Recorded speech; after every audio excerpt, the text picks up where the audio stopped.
retrouve aujourd'hui pour parler des 12 livres que l'on m'a recommandé à lire en 2024 par 12 booktubeuses ou booktagrammeuses. Oui, c'est 100% féminin, voilà, il n'y a que des filles. J'ai demandé pour la majorité à mes copines, à des filles qui m'ont déjà recommandé des livres, à des filles avec qui je discute en règle générale, donc c'est un peu un share the love en même temps. Donc je vais vous présenter les livres qu'elles m'ont conseillés. Vous aurez des inserts au fur et à mesure de leurs comptes et de toute façon je mettrai tous les comptes YouTube, Instagram dans la barre d'infos. Et puis c'est parti, je vais vous montrer tout ça. Ça produit des bonnes lectures 2024. Le premier livre que l'on m'a recommandé, c'est Crescent City. Et je l'ai eu, sur les 12 personnes à qui j'ai demandé, je l'ai eu 6 fois. Donc c'est pour vous donner un ordre d'idée. À chaque personne, j'ai demandé de choisir 2 livres au cas où il y a des doublons. Et j'ai bien fait parce que Crescent City est atterri 6 fois sur 12. Donc on va dire que c'est le livre que je dois lire en 2024 si à la fin de cette année je n'ai pas lu celui-là. C'est que vraiment, j'avais décidé que ça se passerait pas bien. Mais bon, et ça vient de Tentacule Livresque, alias Margot, qui m'a chaudement recommandé cette saga. Elle avait aussi également choisi Ivy Wild, mais du coup il a bien fallu que je fasse des choix sur mes doublons que j'avais. Et donc c'est elle qui a Crescent City. C'est un conte d'une graphiste d'après ce que j'ai compris, je suis pas bien sûre de son métier, mais elle fait des choses absolument incroyables, ses posts sont super fun. Il y a des couleurs que l'on n'a pas l'habitude de voir. Franchement, si vous la connaissez pas, surtout qu'elle est super gentille, hyper rigolote, franchement, foncez. Le deuxième livre que je dois lire en 2024, c'est Fable de Adrienne Young, publié chez Rajo, et ça a été choisi par Holly Bookin. C'est donc un compte Instagram d'une personne qui lit de la fantasy. On a fait une lecture commune sur Un sorcier noir et éternel et on a bien rigolé parce que finalement on a eu le même avis. Et c'est super sympa de discuter avec elle. Franchement, si vous avez envie de discuter bouquins, etc., allez-y parce qu'elle est hyper ouverte à la discussion et on peut discuter un peu de tout et elle est plutôt rigolote aussi. Je ne connais pas honnêtement le résumé de Fable et je sais que ça se passe dans l'univers marin, etc., mais je n'ai pas plus d'informations que ça. C'est un choix de ma part. En règle générale, je préfère lire mes livres sans trop connaître le résumé. Donc là je sais que c'est un univers marin, que Fable est une jeune fille. Voilà, c'est tout ce que je sais pour l'instant. J'espère qu'il me plaira, ça fait un moment qu'il est dans ma wishlist, donc bah, ça sera l'occasion de le sortir quoi. Le troisième livre a été recommandé par Liseuse Lunaire, alias Amandine, qui est un petit cœur. Vraiment, elle est super gentille, hyper douce, très compréhensive. On peut discuter de tout avec elle, que ce soit de livres ou d'autres choses. Elle est très ouverte à la discussion et elle a un compte tout doux, elle a des lectures en plus très éclectiques. Donc franchement, si vous la connaissez pas, allez-y parce que franchement, allez lui donner de la force. C'est vraiment une personne très sympa. Le livre qu'elle m'a recommandé du coup, c'est Fourth Ring de Rebecca Yarros, publié donc uniquement pour l'instant en VO, mais il va paraître chez Hugo Roman en février je crois. Le 1er février il sort exactement, et donc là on est dans une histoire de fantasy young adulte dans lequel il y a des dragons et c'est ça qui m'a plu, et c'est surtout que c'est un livre qui fait énormément de bruit, on l'a vu passer partout, ça a été des énormes coups de cœur pour beaucoup de monde et donc je veux faire mon propre avis, donc c'est dans ma pile à lire depuis un moment et ben là il va être temps que je le sorte, ou alors en fait je sais pas quand est-ce que je le sors dans l'année parce que je sais pas si j'ai envie de le lire en anglais ou si j'ai envie de le lire en français, sachant qu'il sort le 1er février, je ne sais pas. Mais en tout cas, ça fait partie des livres que je vais devoir lire en 2024. Le quatrième livre recommandé par Revue Livresque, qui est non seulement sur Instagram mais aussi sur YouTube. C'est une personne qui lit des livres de genre totalement différents. Elle peut passer du policier à la littérature générale, à la fantasy. Elle a un panel de lecture très large. C'est une personne très entière et très sympathique avec lequel on peut discuter facilement. Franchement, foncez voir sa chaîne ou son compte Instagram parce qu'elle met en avant aussi beaucoup d'auteurs peu connus et moi j'ai découvert plein de livres grâce à elle. Et le livre qu'elle m'a recommandé, c'est Galante de Vi Schwab, publié chez Lumen. Pareil, c'est un livre où je ne connais pas le résumé, je n'ai pas envie de savoir le résumé, c'est un livre qui traîne dans ma palle numérique depuis un certain nombre d'années je pense. Mais la gamelle pourrie, c'était quoi ça? C'est dommage que la caméra elle est dans ce sens-là et pas dans l'autre. Je sais plus ce que je disais du coup. C'est un livre qui fait partie depuis des années de ma palle numérique que j'ai toujours pas sorti et donc il va être temps, et puis visiblement il plaît plutôt beaucoup. Donc je vais le découvrir aussi cette année. Je ne sais pas quand ça c'est pareil, je ne sais pas. Mais ça Alix, mais c'est pas possible, tu t'arrêtes jamais. Qu'est-ce que t'es en train de faire encore? Ce chat. Le cinquième livre qu'on m'a recommandé, c'est Vespertine de Margaret Rogerson, publié chez Big Bang, et il m'a été recommandé par Blue Moon's Book alias Jade sur Instagram, qui est une personne qui est très ouverte. Déjà elle lit beaucoup de livres, elle est très ouverte à la discussion, elle parle un peu avec tout le monde, elle a l'air très sociable. Alors peut-être que c'est juste une façade sur Instagram, je ne la connais pas suffisamment pour dire ça, mais en tout cas c'est super chouette de partager avec elle, donc franchement si vous la connaissez pas, foncez. Et Vespertine, c'est donc une histoire dans laquelle il y a des corbeaux je crois, et c'est pareil, je ne connais pas le résumé, vraiment je suis nulle sur les résumés, mais vraiment il n'y a rien à faire, je suis vraiment nulle, mais parce que j'aime pas connaître les résumés avant d'ouvrir un livre, donc du coup bah je suis désolée. Je vous mettrai tous les résumés dans la barre d'infos, comme ça au moins il n'y a pas de problème. Le 6e livre, c'est Le Renard Enchanté sur Instagram qui me l'a recommandé, et c'est Le Trône des Magiciens de Jupiter Phaeton en auto-édition. Le Renard Enchanté, c'est un univers très particulier, son compte Instagram est très joli, elle a changé son nouveau feed et je trouve ça toujours aussi agréable. Elle a vraiment sa patte, son univers. Elle est vraiment super sympa, en plus à discuter, tu peux discuter de tout hyper facilement avec elle. Elle est très compréhensive, très ouverte, elle est douce, c'est vraiment un petit cœur de beurre comme on dit. Et c'est vrai que j'ai eu des chouettes discussions avec elle et je continue d'en avoir, j'adore partager avec elle.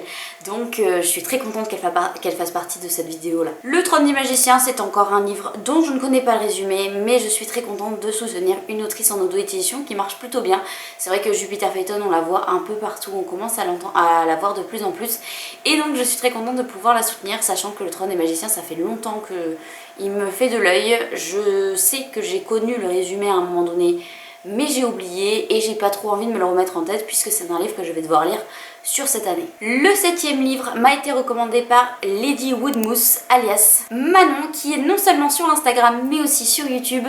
Elle fait des vidéos où elle parle de ses lectures, où elle fait des petits vlogs. C'est très cosy, elle est toute douce, elle a une voix très posée. C'est très agréable à regarder. Et son compte Instagram, bah, la reflète de la même manière. Ça fait un peu côté Dark Academia. Donc si vous aimez vraiment ça, j'adore. Moi, un peu cosy, vintage, vraiment trop sympa. Et la personne qui se cache derrière le compte est aussi très très gentille et très agréable. Donc franchement, foncez, que ce soit sur YouTube ou sur Instagram. Franchement, allez voir ce qu'elle fait.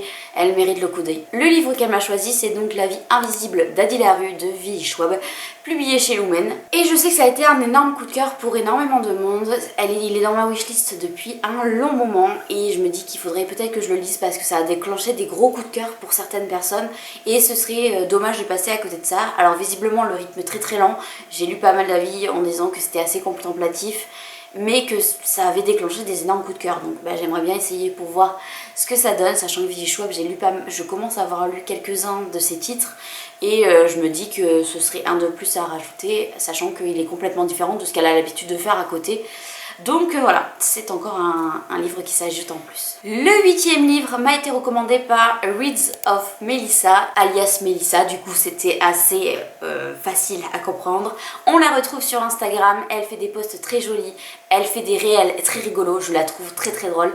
C'est une personne qui est vraiment rigolote, qui est sympa à discuter. On peut discuter de tout avec elle, que ce soit livre, que ce soit compte Instagram, que ce soit enfin en gros un panel de discussion. Donc elle est très ouverte et elle répond très très vite en plus, donc franchement allez voir Melissa, surtout que bah, elle est très rigolote quoi, enfin vraiment elle me fait mourir de rire, ses réels sont pépites. Elle m'a conseillé de lire La Guilde des Ombres de Anatrice, publiée chez Plume Blanche. C'est donc une saga en 6 tomes, mais en gros les 2 premiers tomes c'est juste un livre, le deuxième, enfin le 3 et le 4 c'est un livre, et le 5 et le 6 c'est un livre. En gros le 1 c'est le livre 1 partie 1 et le 2 c'est le livre 1 partie 2. Voilà, et tout ça sur le long de la saga. C'est une histoire dans laquelle il y a des assassins. C'est tout ce que je sais et ça me va très bien. C'est une dark fantasy par contre. Il faut donc faire attention, c'est pour public averti. Je ne connais pas les trigger warnings donc je ne peux pas vous les donner puisque je ne l'ai pas encore lu. Mais ça sera fait quand je l'aurai lu. De toute façon vous retrouverez toutes ces lectures dans mes updates lecture au fur et à mesure. La 9e lecture m'a été recommandée par Manon Francini. Bon, alias Manon, du coup c'était assez facile à deviner. Elle est donc présente sur Instagram, elle fait souvent des templates en story qu'on peut repartager. Vous avez peut-être vu passer son nom sans vous en rendre vraiment compte, puisqu'à un moment donné sur tous les comptes livresques il y avait ces templates, mais pas forcément, vous avez peut-être pas forcément fait le lien. En tout cas, C'est une personne avec qui on est actuellement en train de faire un marathon Sarah J. Maas, donc on est actuellement en train de lire le Harry tome 3, et donc on a prévu de faire ça jusqu'au Crescent City.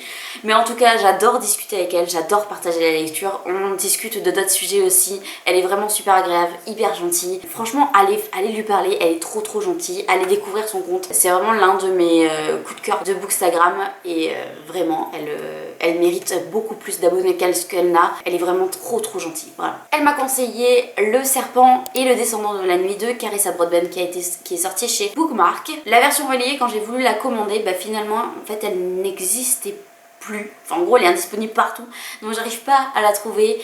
Je vais devoir me diriger vers le brochet alors que vraiment le relié était magnifique. Je m'attendais pas à ce que ça disparaisse aussi vite. Et je vois que des avis positifs, donc j'ai très hâte de commencer. C'est donc l'histoire de Oraya qui est la fille adoptive du roi, mais surtout elle n'est pas vampire dans un monde de vampires.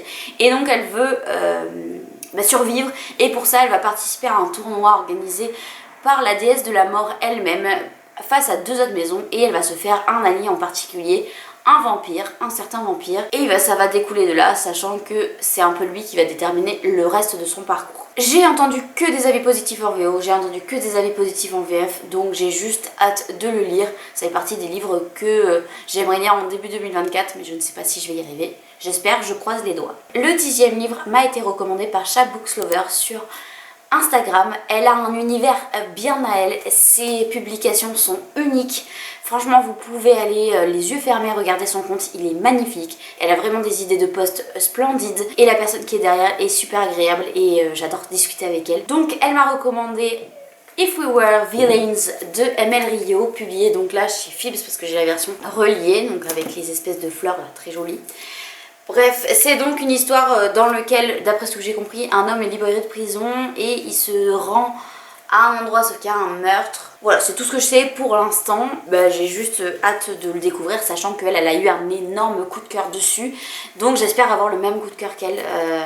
Il est vraiment trop beau. Et alors, allez voir la publication sur ce livre-là en particulier de Cha Bookslover, parce que franchement, il est magnifique et elle a fait un travail de dingue sur ses publications. Vraiment, elle fait un travail de dingue et elle mérite beaucoup plus que ce qu'elle n'a. Donc voilà. Ensuite, une autre super rencontre que j'ai faite cette année, et vraiment, elle est trop rigolote, elle est hyper sympa et trop gentille. C'est Agathe CR, donc alias Agathe, qui est vraiment avec qui j'ai partagé une lecture commune, avec laquelle j'adore parler et j'aime rigoler. Elle est vraiment super agréable cette nana, et c'est un tout petit compte mais elle mérite beaucoup plus parce qu'elle est très active en story, et vraiment elle a une personnalité vraiment trop agréable, donc allez la soutenir s'il vous plaît, elle est géniale cette nana. Elle m'a conseillé par contre Ilana de Pierre Bottero, publié chez Rajo. J'ai lu La Quête des Willan, j'ai lu Les Mondes des Willan, je n'ai pas aimé La Quête des Willan, je n'ai pas aimé Les Mondes des Willan, mais j'avais lu tout ça pour arriver à Elana qui est visiblement moins jeunesse. Je les ai découverts je pense trop tard, et je n'accroche pas du tout avec les personnages principaux, donc c'est compliqué, sachant que là normalement on change de personnage principal puisqu'on va parler d'elle, Elana, donc j'espère que ça va me plaire plus que les 2 autres, parce que sinon c'est encore une saga que je vais subir et j'en ai un peu marre. Mais elle me l'a recommandé très chaudement et elle a adoré cette saga, donc j'espère que ça me plaira autant qu'à elle. Et ensuite, la 12e personne qui m'a recommandé quelque chose, c'est Dream of Reader, alias Bérénice, qui m'a conseillé de lire Sous la porte qui chuchote de TJ Klune, publié chez De Saxus. J'adore TJ Klune, ça faisait partie des livres que j'ai vraiment envie de découvrir, donc je suis hyper contente qu'elle me l'ait choisi. C'est une personne qui est absolument adorable, qui est aussi très active sur son compte. Donc franchement, allez vous la voir sur Instagram, elle mérite beaucoup plus que pareil, que ce qu'elle n'a. Et vraiment c'est un petit cœur, vraiment c'est un petit cœur, elle est absolument adorable. Elle a toujours le mot juste, elle a toujours de quoi te réconforter, elle a toujours le petit mot gentil qui te réchauffe le cœur. Donc vraiment, si vous cherchez quelqu'un de bienveillant et d'adorable, foncez voir son compte. Et je suis très contente de la lecture qu'elle m'a conseillé. Donc ça clôture les 12 livres que je dois lire en 2024. Dites-moi s'il y en a certains que vous avez déjà lus ou que vous aimeriez lire avec moi. Peut-être qu'il y a quelqu'un qui aimerait faire une lecture commune avec moi sur ces livres-là, donc dites-moi. Moi, je suis super contente d'avoir fait ce concept de vidéo parce que du coup, j'ai pu partager un peu d'amour avec les personnes avec qui je discute le plus sur les réseaux et vraiment bah, c'est trop agréable. Donc si vous avez envie de découvrir tous ces comptes, n'oubliez pas que tous les liens sont dans la barre d'infos. Et sur ce, je vous souhaite une excellente semaine et surtout prenez soin de vous.